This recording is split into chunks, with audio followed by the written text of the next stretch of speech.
Hi everybody, welcome back. It's Christina Wainwright, the manager at the Pacific Beach Library, and I'm glad to see you guys again. Happy Monday. Let's see. Waiting for confirmation from my coworker that this is actually streaming. Yes, I got a thumbs up. And so it's good to see you guys again. Let's see. It's been a lovely weekend, and I thought we would start off our brand new week with a fun tea. Today's tea is technically, this is describing it not as a tea, although it is from the Point Loma tea shop, so I believe it would be a tea. But it does describe itself as the Pina Colada fruit infusion. Again, we've had this one before, but I like it. It is apples, rose hips, pineapple, tropical fruit, and coconut pieces. It is lovely. I've had it before. It's nice. It has this really beautiful color, which I would guess is probably for the rose hips. But yeah, really nice. Let's go ahead and squeeze that one down, and we'll go ahead and start talking a little bit about our past readings. In the last reading that we had on Friday, there were 3 chapters, I believe it was. Let's see. We went from chapter 15, 16, and 17. So in chapter 15, we got to know Mr. Collins a tiny bit better. We found out that he was hinting to Mrs. Bennet that he was interested in marrying Jane, and she said, nah, Jane's taken. Try Elizabeth. So he decided that he might be interested in marrying Elizabeth and keeping the house in the Bennet family. However, the Bennet girls, when they went to town that day, they met somebody very new. The youngest girls had already been quite interested in the officers who were stationed in Meryton, and that day all the sisters were together, and Elizabeth met somebody named Mr. Wickham. And Mr. Wickham was quite handsome. They don't know much about him, but they did know that he was going to be at a party they were going to in chapter 16. And in chapter 16, Elizabeth and Mr. Wickham were talking at the party, and Mr. Wickham revealed, I forgot to mention, in chapter 15, they'd run into Mr. Darcy. And it appeared that Mr. Darcy and Mr. Wickham knew each other and didn't like each other. And so when they were at the other party, Elizabeth and Mr. Wickham were talking, and he sort of started out being a little bit circumspect about it, and then he just came pretty much right out with it and said he had grown up on the Pemberley estate. His father had worked for the former Mr. Darcy, and that he had been left a bequest by the elder Mr. Darcy, which the current Mr. Darcy had chosen not to give him, and that it was, he was rather unhappy about it, and that Mr. Darcy basically had been unkind to him and unfair to him. And then in chapter 17, Elizabeth tells this to Jane, who says, can you believe your friend, Mr. Bingley's friend, is so terrible? And she's like, I can't believe that of Mr. Darcy. I'm sure Bingley wouldn't put up with such a thing. You wouldn't be friends with him. And then they decide, they're all just excited because the ball at Netherfield is coming up soon. And they're all quite excited about it. The only blip on their happiness is that Elizabeth is sad that Mr. Collins has engaged her for the first few dances, so she won't get to dance with Mr. Wickham first. There's a lot of misters in this story. And let's go ahead and try that tea. And by the way, I saw Irene's comment. Thank you. I appreciate your saying you like the colors. It was funny. I put on the scarf today because I made a new mask over the weekend, and I realized my colors match. And so I was really excited. I had to wear the scarf to match the mask. Let's go enjoy that tea.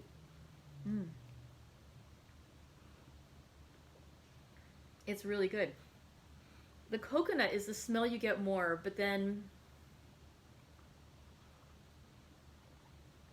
you can taste the pineapple in there, and it has a really good flavor to it. It's nice. It's a nice mix. It's not overtly pina colada-ish. Like, you don't get like that really strong. It doesn't. I wouldn't say it tastes like a pina colada. You're getting more of the. It's a mix of other fruits in there too, but it's really good. But it's just like the scents, the aromas that you're getting are very, very much the coconut and the pineapple. Okay. Let's go in. So today we're only going to read 2 chapters because chapter 18 is quite long. But that's good because it means exciting things are happening. So let's go in and read chapters 18 and 19 today of Pride and Prejudice by Jane Austen. Chapter 18. Till Elizabeth entered the drawing room at Netherfield and looked in vain for Mr. Wickham among the cluster of redcoats there assembled, a doubt of his being present had never occurred to her. The certainty of meeting him had not been checked by any of those recollections that might not unreasonably have alarmed her. She had dressed with more than usual care, and prepared in the highest spirits for the conquest of all that remained unsubdued of his heart, trusting that it was not more than might be won in the course of the evening. But in an instant arose the dreadful suspicion of his being purposely omitted for Mr. Darcy's pleasure in the Bingleys' invitation to the officers.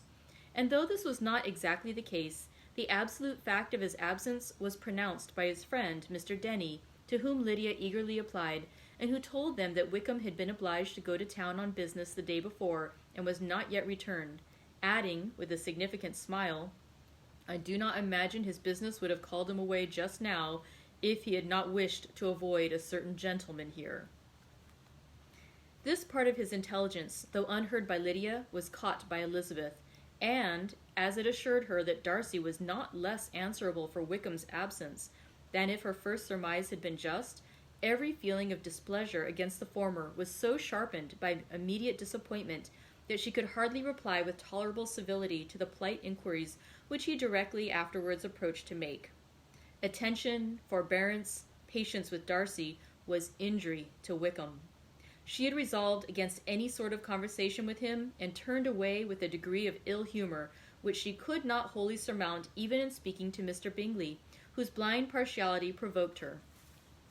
But Elizabeth was not formed for ill humor, and though every prospect of her own was destroyed for the evening, it could not dwell long on her spirits, and having told all her griefs to Charlotte Lucas, whom she had not seen for a week, she was soon able to make a voluntary transition to the oddities of her cousin, and to point him out to her particular notice.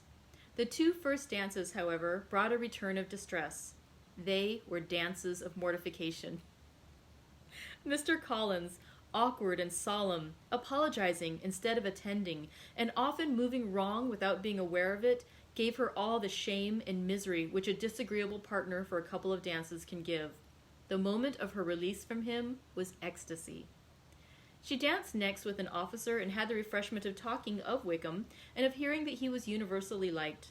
When those dances were over, she returned to Charlotte Lucas, and was in conversation with her when she found herself suddenly addressed by Mr. Darcy, who took her so much by surprise in his application for her hand, that, without knowing what she did, she accepted him. He can still see me. Oops, sorry about that. Let's go back to where we were. They were talking about Mr. Wickham. Let's go back to that paragraph. She danced next with an officer and had... She danced next with an officer and had the refreshment of talking of Wickham, and of hearing that he was universally liked. When those dances were over, she returned to Charlotte Lucas, and was in conversation with her when she found herself suddenly addressed by Mr. Darcy, who took her so much by surprise in his application for her hand, that without knowing what she did, she accepted him. He walked away again immediately, and she was left to fret over her own want of presence of mind. Charlotte tried to console her. "I dare say you will find him very agreeable." "Heaven forbid! That would be the greatest misfortune of all. To find a man agreeable whom one is determined to hate? Do not wish me such an evil."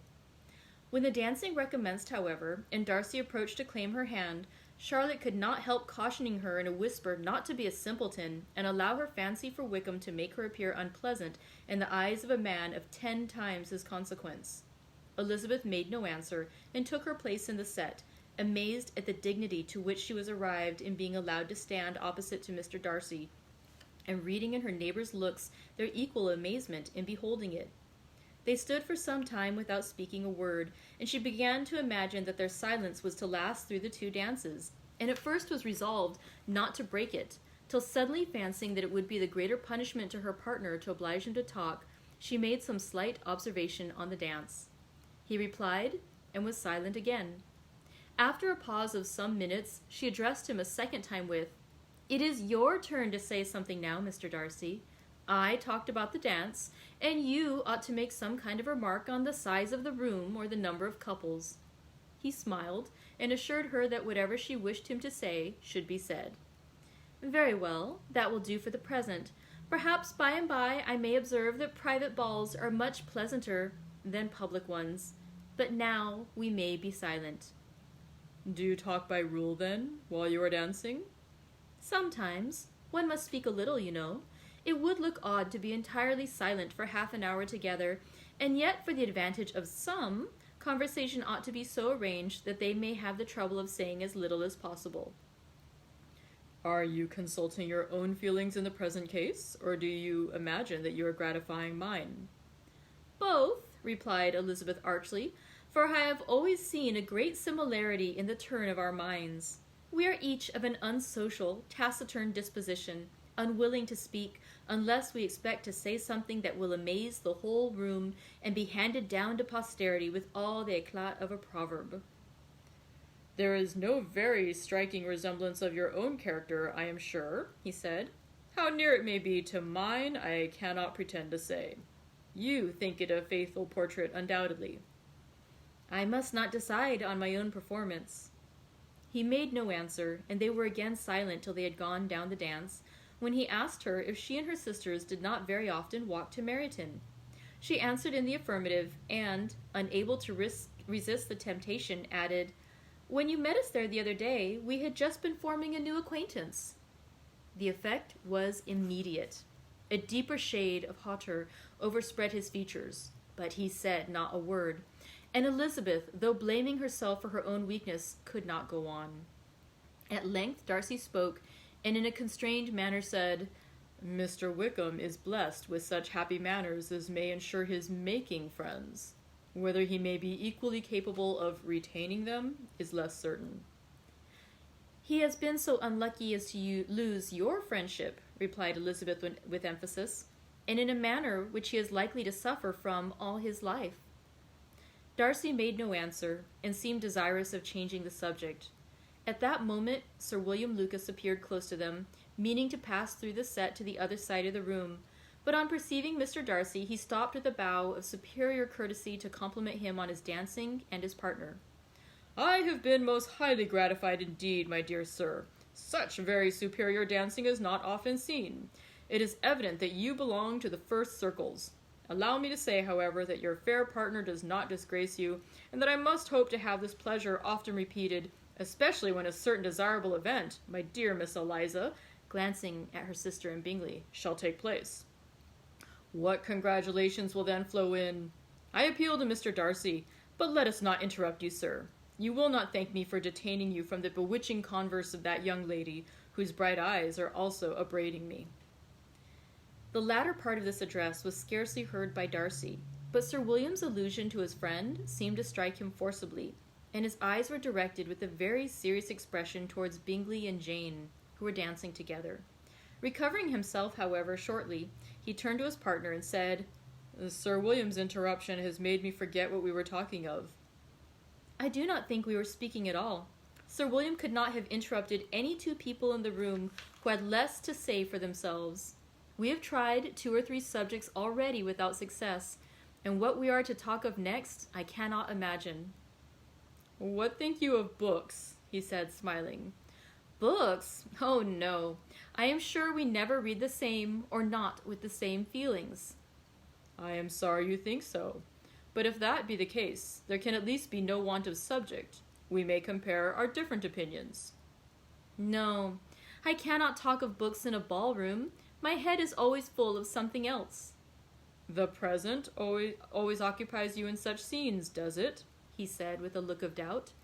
"Yes, always," she replied, without knowing what she said, for her thoughts had wandered far from the subject as soon afterwards appeared by her suddenly exclaiming, "I remember hearing you once say, Mr. Darcy, that you hardly ever forgave, that your resentment once created was unappeasable.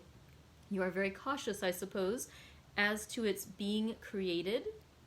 "I am," he said with a firm voice. "And never allow yourself to be blinded by prejudice?" "I hope not." "It is particularly incumbent on those who never change their opinions to be secure of judging properly at first." "May I ask to what these questions tend?" "Merely to the illustration of your character," she said, endeavoring to shake off her gravity. "I am trying to make it out." "And what is your success?" She shook her head. "I do not get on at all. I hear such different accounts of you as puzzle me exceedingly." "I can readily believe," he answered gravely, "that report may vary greatly with respect to me, and I could wish, Miss Bennet, that you were not to sketch my character at the present moment, as there is reason to fear that the performance would reflect no credit on either." But if I do not take your likeness now, I may never have another opportunity. I would by no means suspend any pleasure of yours, he coldly replied. She said no more, and they went down the other dance and parted in silence, on each side dissatisfied, though not to an equal degree, for in Darcy's breast there was a tolerable, powerful feeling towards her, which soon procured her pardon, and directed all his anger against another. They had not long separated when Miss Bingley came towards her, and with an expression of civil disdain thus accosted her. So, Miss Eliza, I hear you are quite delighted with George Wickham. Your sister has been talking to me about him and asking me 1,000 questions, and I find that the young man forgot to tell you, among his other communications, that he was the son of old Wickham, the late Mr. Darcy's steward. Let me recommend you, however, as a friend, not to give implicit confidence to all his assertions, for as to Mr. Darcy's using him ill, it is perfectly false. For on the contrary, he has been always remarkably kind to him, though George Wickham has treated Mr. Darcy in a most infamous manner. I do not know the particulars, but I know very well that Mr. Darcy is not in the least to blame, that he cannot bear to hear George Wickham mentioned, and that though my brother thought he could not well avoid including him in his invitation to the officers, he was excessively glad to find that he had taken himself out of the way. His coming into the country at all is a most insolent thing indeed, and I wonder how he could presume to do it. I pity you, Miss Eliza, for this discovery of your favourite's guilt, but rather considering his descent, one could not expect much better.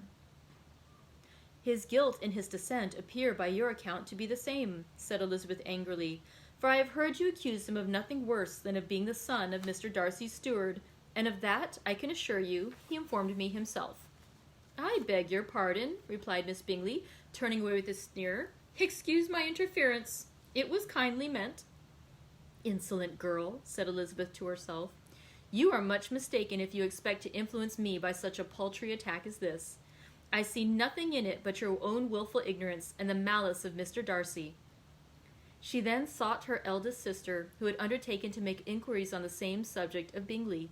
Jane met her with a smile of such sweet complacency, a glow of such happy expression, as sufficiently marked how well she was satisfied with the occurrences of the evening. Elizabeth instantly read her feelings, and at that moment solicitude for Wickham, resentment against his enemies, and everything else gave way before the hope of Jane's being in the fairest way for happiness. I want to know, she said, with a countenance no less smiling than her sister's, what you have learnt about Mr. Wickham. But perhaps you have been too pleasantly engaged to think of any third person, in which case you may be sure of my pardon. No, replied Jane, I have not forgotten him, but I have nothing satisfactory to tell you. Mr. Bingley does not know the whole of his history, and is quite ignorant of the circumstances which have principally offended Mr. Darcy. But he will vouch for the good conduct, the probity, and honor of his friend, and is perfectly convinced that Mr. Wickham has deserved much less attention from Mr. Darcy than he has received. And I am sorry to say that by his account as well as his sister's, Mr. Wickham is by no means a respectable young man. I am afraid he has been very imprudent, and has deserved to lose Mr. Darcy's regard. Mr. Bingham does not know Mr. Wickham himself? No, he never saw him till the other morning at Meryton. This account, then, is what he has received from Mr. Darcy. I am perfectly satisfied. But what does he say of the living? He does not exactly recollect the circumstances, though he has heard them from Mr. Darcy more than once, but he believes that it was left to him conditionally only. I have not a doubt of Mr. Bingham's sincerity, said Elizabeth warmly, but you must excuse my not being convinced by assurances only. Mr. Bingham's defense of his friend was a very able one, I dare say, but since he is unacquainted with several parts of the story, and has learnt the rest from that friend himself, I shall venture still to think of both gentlemen as I did before. She then changed the discourse to one more gratifying to each, and on which there could be no difference of sentiment. Elizabeth listened with delight to the happy, though modest hopes which Jane entertained of Bingley's regard, and said all in her power to heighten her confidence in it. On their being joined by Mr. Bingley himself, Elizabeth withdrew to Miss Lucas, to whose inquiry after the pleasantness of her last partner she had scarcely replied, before Mr. Collins came up to them and told her with great exultation that he had just been so fortunate as to make a most important discovery. "I have found out," he said, "by a singular accident, that there is now in the room a near relation of my patroness. I happened to overhear the gentleman himself mentioning to the young lady who does the honors of this house the names of his cousin, Miss de Bourgh, and of her mother, Lady Catherine. How wonderfully these sorts of things occur! Who would have thought of my meeting with, perhaps, a nephew of Lady Catherine de Bourgh in this assembly? I am most thankful that the discovery is made in time for me to pay my respects to him, which I am now going to do, and trust he will excuse my not having done it before. My total ignorance of the connection must plead my apology." "You are not going to introduce yourself to Mr. Darcy?" "Indeed I am. I shall entreat his pardon for not having done it earlier. I believe him to be Lady Catherine's nephew. It will be in my power to assure him that her ladyship was quite well yesterday se'nnight." Elizabeth tried hard to dissuade him from such a scheme, assuring him that Mr. Darcy would consider his addressing him without introduction as an impertinent freedom, rather than a compliment to his aunt, that it was not in the least necessary there should be any notice on either side, and that if it were, it must belong to Mr. Darcy, the superior in consequence, to begin the acquaintance. Mr. Collins listened to her with a determined air of following his own inclination, and when she ceased speaking, replied thus: "My dear Miss Elizabeth, I have the highest opinion in the world of your excellent judgment in all matters within the scope of your understanding.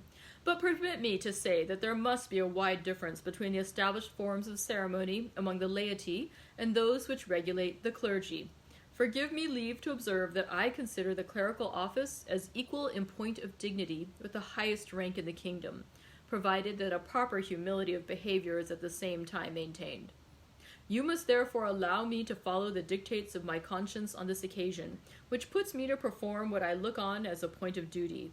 Pardon me for neglecting to profit by your advice, which on every other subject shall be my constant guide, though in the case before us, I consider myself more fitted by education and habitual study to decide on what is right than a young lady like yourself." With a low bow, he left her to attack Mr. Darcy, whose reception of his advances she eagerly watched, and whose astonishment at being so addressed was very evident.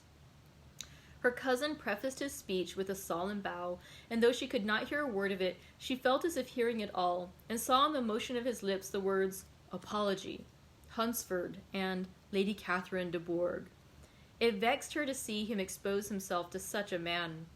Mr. Darcy was eyeing him with unrestrained wonder, and when at last Mr. Collins allowed him time to speak, replied with an air of distant civility.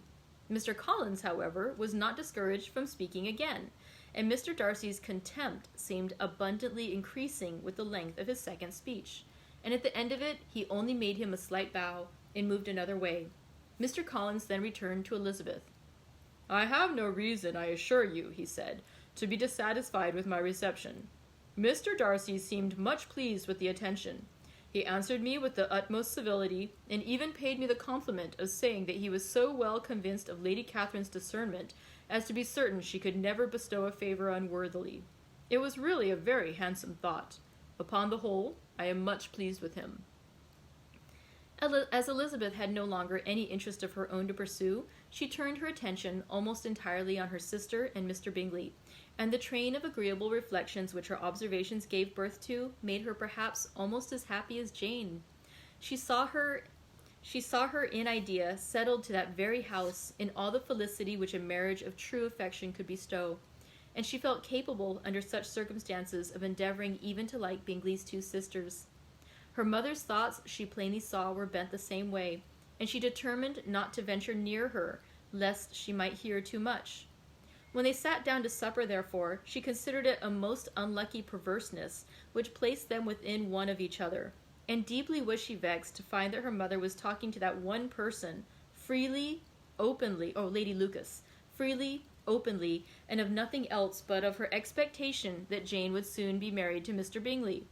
It was an animating subject, and Mrs. Bennet seemed incapable of fatigue while enumerating the advantages of the match. His being such a charming young man, and so rich, and living but 3 miles from them, were the first points of self-gratulation. And then it was such a comfort to think how fond the 2 sisters were of Jane, and to be certain that they must desire the connection as much as she could do. It was moreover such a promising thing for her younger daughters, as Jane's marrying so greatly could throw them in the way of other rich men. And lastly, it was so pleasant at her time of life to be able to consign her single daughters to the care of their sister, that she might not be obliged to go into company more than she liked. It was necessary to make this circumstance a matter of pleasure, because on such occasions it is the etiquette. But no one was less likely than Mrs. Bennet to find comfort in staying at home at any period of her life. She concluded with many good wishes that Lady Lucas might soon be equally fortunate, though evidently and triumphantly believing there was no chance of it. In vain did Elizabeth endeavour to check the rapidity of her mother's words, or persuade her to describe her felicity in a less audible whisper, for to her inexpressible vexation she could perceive that the chief of it was overheard by Mr. Darcy, who sat opposite to them. Her mother only scolded her for being nonsensical. "What is Mr. Darcy to me, pray, that I should be afraid of him?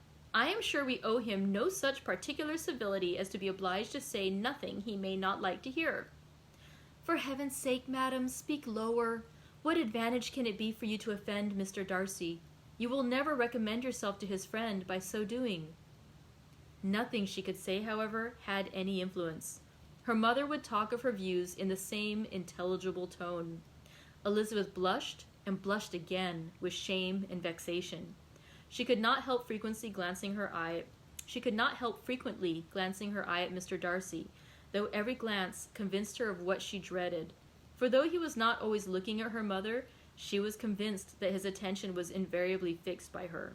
The expression of his face changed gradually from indignant contempt to a composed and steady gravity. At length, however, Mrs. Bennet had no more to say, and Lady Lucas, who had been long yawning at the repetition of delights which she saw no likelihood of sharing, was left to the comforts of cold ham and chicken.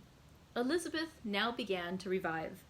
But not long was the interval of tranquillity, for when supper was over, singing was talked of, and she had the mortification of seeing Mary, after very little entreaty, preparing to oblige the company. By many significant looks and silent entreaties did she endeavour to prevent such a proof of complaisance, but in vain. Mary would not understand them. Such an opportunity of exhibiting was delightful to her, and she began her song. Elizabeth's eyes were fixed on her with most painful sensations, and she watched her progress through the several stanzas with an impatience which was very ill-rewarded at their close. For Mary, on receiving amongst the thanks of the table the hint of a hope that she might be prevailed on to favour them again, after the pause of half a minute, began another. Mary's powers were by no means fitted for such a display. Her voice was weak, and her manner affected. Elizabeth was in agonies. She looked at Jane to see how she bore it, but Jane was very composedly talking to Bingley. She looked at his 2 sisters, and saw them making signs of derision at each other, and at Darcy, who continued, however, impenetrably grave. She looked at her father to entreat his interference, lest Mary should be singing all night. He took the hint, and when Mary had finished her second song, said aloud, "That will do extremely well, child. You have delighted us long enough. Let the other young ladies have time to exhibit." Mary, though pretending not to hear, was somewhat disconcerted, and Elizabeth, sorry for her, and sorry for her father's speech, was afraid her anxiety had done no good. Others of the party were now applied to. "If I," said Mr. Collins, "were so fortunate as to be able to sing, I should have great pleasure, I am sure, in obliging the company with an air, for I consider music as a very innocent diversion, and perfectly compatible with the profession of a clergyman. I do not mean, however, to assert that we can be justified in devoting too much of our time to music, for there are certainly other things to be attended to. The rector of a parish has much to do. In the first place, he must make such an agreement for tithes as may be beneficial to himself and not offensive to his patron. He must write his own sermons, and the time that remains will not be too long for his parish duties, and the care and improvement of his dwelling, which he cannot be excused from making as comfortable as possible. And I do not think it of light importance that he should have attentive and conciliatory manners towards everybody, especially those to whom he owes his preferment. I cannot acquit him of that duty, nor could I think well of the man who should omit an occasion of testifying his respect towards anybody connected with the family. And with a bow towards Mr. Darcy, he concluded his speech, which had been spoken so loudly as to be heard by half the room. Many stared, many smiled, but no one looked more amused than Mr. Bennet himself, while his wife seriously commended Mr. Collins for having spoken so sensibly, and observed in a half-whisper to Lady Lucas that he was a remarkably clever, good kind of young man. To Elizabeth, it appeared that, had her family made an agreement to expose themselves as much as they could during the evening, it would have been impossible for them to play their parts with more spirit or finer success. And happy did she think it for Bingley and her sister that some of the exhibition had escaped his notice, and that his feelings were not of a sort to be much distressed by the folly which he must have witnessed. That his two sisters and Mr. Darcy, however, should have such an opportunity of ridiculing her relations was bad enough, and she could not determine whether the silent contempt of the gentlemen or the insolent smiles of the ladies were more intolerable. The rest of the evening brought her little amusement. She was teased by Mr. Collins, who continued most perseveringly by her side, and though he could not prevail with her to dance with him again, put it out of her power to dance with others. In vain did she entreat him to stand up with somebody else, and offer to introduce him to any young lady in the room. He assured her that as to dancing, he was perfectly indifferent to it, that his chief object was by delicate attentions to recommend himself to her, and that he should therefore make a point of remaining close to her the whole evening. There was no arguing upon such a project. She owed her greatest relief to her friend Miss Lucas, who often joined them, and good-naturedly engaged Mr. Collins' conversation to herself. She was at least free from the offence of Mr. Darcy's further notice. Though often standing within a very short distance of her, quite disengaged, he never came near enough to speak. She felt it to be the probable consequence of her allusions to Mr. Wickham, and rejoiced in it. The Longbourn party were the last of all the company to depart, and by a maneuver of Mrs. Bennet had to wait for their carriages a quarter of an hour after everybody else was gone, which gave them time to see how heartily they were wished away by some of the family. Mrs. Hurst and her sister scarcely opened their mouths except to complain of fatigue, and were evidently impatient to have the house to themselves. They repulsed every attempt of Mrs. Bennet at conversation, and by so doing threw a languor over the whole party, which was very little relieved by the long speeches of Mr. Collins, who was complimenting Mr. Bingley and his sisters on the elegance of their entertainment, and the hospitality and politeness which had marked their behaviour to their guests. Darcy said nothing at all. Mr. Bennet, in equal silence, was enjoying the scene. Mr. Bingley and Jane were standing together, a little detached from the rest, and talked only to each other. Elizabeth preserved as steady a silence as either Mrs. Hurst or Miss Bingley, and even Lydia was too much fatigued to utter more than the occasional exclamation of, "Lord, how tired I am!" accompanied by a violent yawn. When at length they arose to take leave, Mrs. Bennet was most pressingly civil in her hope of seeing the whole family soon at Longbourn, and addressed herself particularly to Mr. Bingley, to assure him how happy he would make them by eating a family dinner with them at any time, without the ceremony of a formal invitation. Bingley was all grateful pleasure, and he readily engaged for taking the earliest opportunity of waiting on her, after his return from London, whither he was obliged to go the next day for a short time. Mrs. Bennet was perfectly satisfied, and quitted the house under the delightful persuasion that, allowing for the necessary preparations of settlements, new carriages, and wedding clothes, she should undoubtedly see her daughters settled at Netherfield in the course of 3 or 4 months. Of having another daughter married to Mr. Collins, she thought with equal certainty, and with considerable, though not equal, pleasure. Elizabeth was the least dear to her of all her children, and though the man and the match were quite good enough for her, the worth of each was eclipsed by Mr. Bingley and Netherfield. And now, Chapter 19. The next day opened a new scene at Longbourn. Mr. Collins made his declaration in form. Having resolved to do it without loss of time, as his leave of absence extended only to the following Saturday, and having no feelings of diffidence to make it distressing to himself even at the moment, he set about it in a very orderly manner, with all the observances which he supposed a regular part of the business. On finding Mrs. Bennet, Elizabeth, and one of the younger girls together soon after breakfast, he addressed the mother in these words: May I hope, madam, for your interest with your fair daughter Elizabeth, when I solicit for the honour of a private attendance with her in the course of the morning?" Before Elizabeth had time for anything but a blush of surprise, Mrs. Bennet instantly answered, "Oh dear, yes, certainly. I am sure Lizzie will be very happy. I am sure she can have no objection. Come, Kitty, I want you upstairs." And gathering her work together, she was hastening away, when Elizabeth called out, "Dear ma'am, do not go. I beg you will not go. Mr. Collins must excuse me. He can have nothing to say to me that anybody need not hear. I am going away myself." "No, nonsense, Lizzie. I desire you will stay where you are." And upon Elizabeth's seeming really, with vexed and embarrassing looks about to escape, she added, "Lizzie, I insist upon your staying and hearing Mr. Collins." Elizabeth would not oppose such an injunction, and a moment's consideration making her also sensible that it would be wisest to get it over as soon and as quietly as possible, she sat down again and tried to conceal by incessant employment the feelings which were divided between distress and diversion. Mrs. Bennet and Kitty walked off, and as soon as they were gone, Mr. Collins began.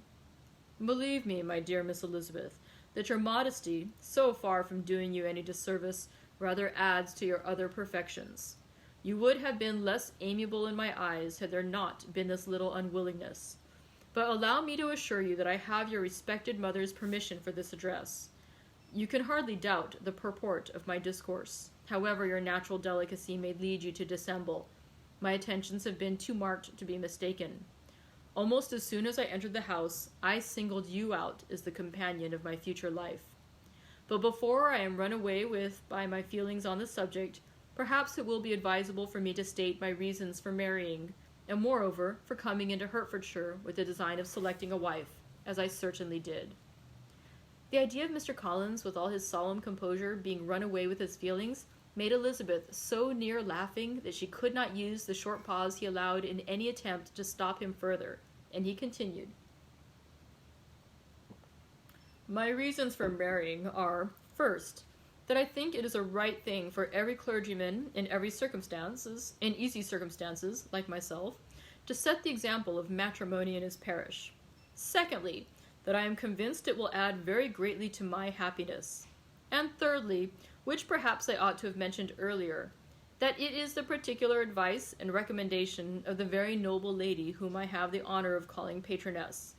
Twice she has condescended to give me her opinion, unasked too, on this subject, and it was but the very Saturday night before I left Hunsford, before our pools at quadrille, while Mrs. Jenkinson was arranging Miss de Bourgh's footstool, that she said, 'Mr. Collins, you must marry. A clergyman like you must marry. Choose properly, choose a gentlewoman for my sake, and for your own. Let her be an active, useful sort of person, not bred up high, but able to make a small income go a good way. This is my advice. Find such a woman as soon as you can, bring her to Hunsford, and I will visit her. Allow me, by the way, to observe, my fair cousin, that I do not reckon the notice and kindness of Lady Catherine de Bourgh as among the least of the advantages in my power to offer. You will find anything I can describe, and your wit and vivacity, I think, must be acceptable to her, especially when tempered with the silence and respect which her rank will inevitably excite. Thus much for my general intention in favor of matrimony. It remains to be told why my views were directed to Longbourn instead of my own neighborhood, where I assure you there are many amiable young women. But the fact is, that being as I am to inherit this estate after the death of your honored father, who, however, may live many years longer, I could not satisfy myself without resolving to choose a wife from among his daughters, that the loss to them might be as little as possible when the melancholy event takes place, which, however, as I have already said, may not be for several years. This has been my motive, my fair cousin, and I flatter myself it will not sink me in your esteem. And now nothing remains for me but to assure you in the most animated language of the violence of my affection.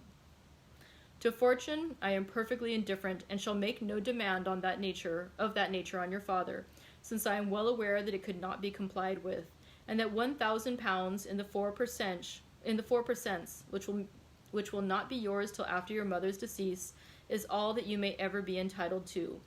On that head, therefore, I shall be uniformly silent, and you may assure yourself that no ungenerous reproach shall ever pass my lips when we are married." It was absolutely necessary to interrupt him now. "You are too hasty, sir," she cried. "You forget that I have made no answer. Let me do it without further loss of time. Accept my thanks for the compliment you are paying me. I am very sensible of the honor of your proposals, but it is impossible for me to do otherwise than decline them." "I am not now to learn," replied Mr. Collins with a formal wave of the hand, "that it is usual with young ladies to reject the addresses of the man whom they secretly mean to accept, when he first applies for their favor, and that sometimes the refusal is repeated a second or even a third time. I am therefore by no means discouraged by what you have just said, and shall hope to lead you to the altar ere long." "Upon my word, sir," cried Elizabeth, "your hope is rather an extraordinary one after my declaration. I do assure you that I am not one of those young ladies, if such young ladies there are, who are so daring as to risk their happiness on the chance of being asked a second time. I am perfectly serious in my refusal. You could not make me happy, and I am convinced that I am the last woman in the world who would make you so. Nay, were your friend Lady Catherine to know me, I am persuaded she would find me in every respect ill-qualified for the situation." "Were it certain that Lady Catherine would think so," said Mr. Collins very gravely, "but I cannot imagine that her ladyship would at all disapprove of you, and you may be certain that when I have the honor of seeing her again, I shall speak in the highest terms of your modesty, economy, and other amiable qualifications." "Indeed, Mr. Collins, all praise of me will be unnecessary. You must give me leave to judge for myself, and pay me the compliment of believing what I say. I wish you very happy and very rich, and by refusing your hand, do all in my power to prevent your being otherwise. In making me the offer, you must have satisfied the delicacy of your feelings with regard to my family, and may take possession of Longbourn Estate whenever it falls, without any self-reproach. This matter may be considered, therefore, as finally settled." And rising as she thus spoke, she would have quitted the room, had not Mr. Collins thus addressed her.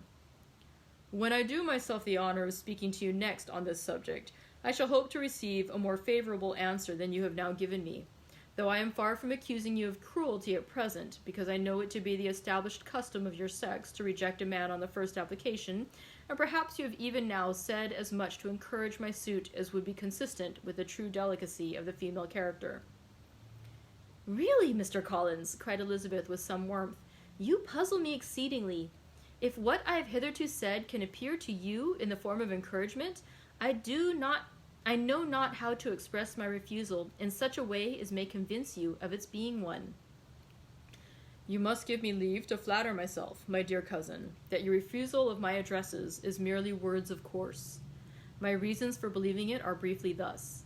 It does not appear to me that my hand is unworthy of your acceptance, or that the establishment I can offer would be any other than highly desirable. My situation in life, my connections with the family of de Bourgh, and my relationship to your own are circumstances highly in my favor, and you should take it into consideration that in spite of your manifold attractions, it is by no means certain that another offer of marriage may ever be made to you. Your portion is unhappily so small that it will in all likelihood undo the effects of your loveliness and amiable qualifications. I must therefore conclude that you are not serious in your rejection of me.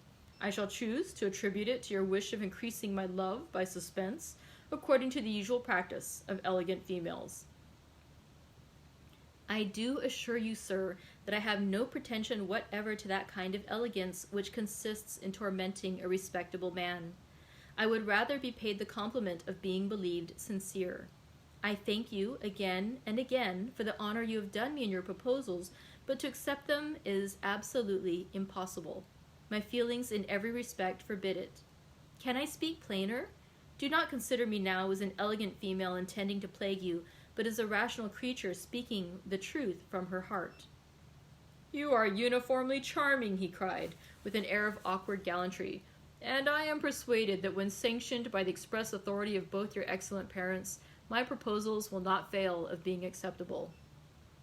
To such perseverance in wilful self-deception, Elizabeth would make no reply, and immediately and in silence withdrew, determined, if he persisted in considering her repeated refusals as flattering encouragement, to apply to her father, whose negative might be uttered in such a manner as must be decisive, and whose behavior at least could not be mistaken for the affectation and coquetry of an elegant female.